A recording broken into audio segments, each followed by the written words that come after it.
নমস্কার বন্ধুরা, পাঁচমিশালি রান্নাঘরে আপনাদের সকলকে স্বাগত। আজকে বানিয়ে দেখাবো শ্যামা চালের ভাত বা শ্যামা দানার ভাত। সবজি দিয়ে শ্যামা দানার ভাতের এই রেসিপিটা শ্রাবণ মাসের যে কোনো নিরামিষী দিনে বা সোমবারে স্পেশালি খাওয়া যেতে পারে।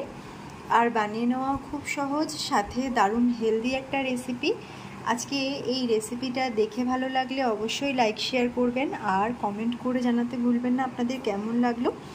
অবশ্যই চ্যানেলটিকে সাবস্ক্রাইব করে পাশে থাকা বেল আইকনটি ক্লিক করে নেবেন নতুন নতুন রান্নার আপডেট সবার আগে পাওয়ার জন্য।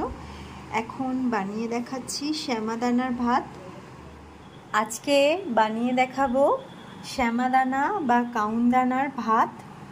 তার জন্য এখানে নিয়ে নিয়েছি শ্যামা দানা বা শ্যামা চাল 1 কাপ, ঘি নিয়েছি 1 টেবিল চামচ, নুন নিয়েছি স্বাদ মতো, কিছু সবজি নিয়েছি।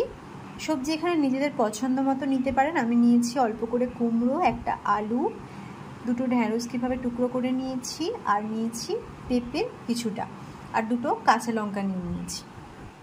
এখন ওভেনে আমি হাঁড়ি বসিয়ে জল দিয়ে দিয়েছি 500 ml। প্রথমেই দিয়ে দিচ্ছি পেঁপে আর আলুর টুকরো। ভালো করে সবজিগুলো আগে থেকেই আমি ধুয়ে রেখেছি। এখন এটা সেদ্ধ হতে দিলাম, আর চালটাও ধুয়ে রাখতে হবে।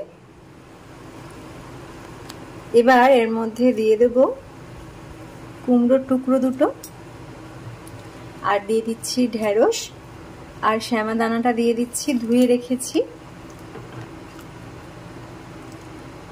এখন সবকিছু একসাথে সিদ্ধ হতে দেব। আগে থেকে পেঁপে আর আলু দিয়ে দিয়েছিলাম, কারণ সিদ্ধ হতে একটু বেশি সময় লাগে, আর ঢেঁড়স আর কুমড়োটা পরে দিলাম, তাতে সিদ্ধটা হয়ে যাবে একই সময়। এখন সবজি আর চাল ভালোভাবে সিদ্ধ হয়ে গেছে, তো দেখাচ্ছি আমি।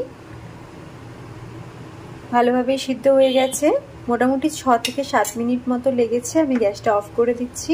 সিদ্ধ করা শ্যামা দানা আর সবজি একটা থালার মধ্যে সার্ভ করে দিয়েছি। এবার ওপর থেকে প্রয়োজন মতো একটু নুন ছড়িয়ে নিতে হবে, আর গরম গরম ভাতের সাথে একটু ঘি ছড়িয়ে দিলেই খাওয়ার জন্য একদম রেডি হয়ে যাবে।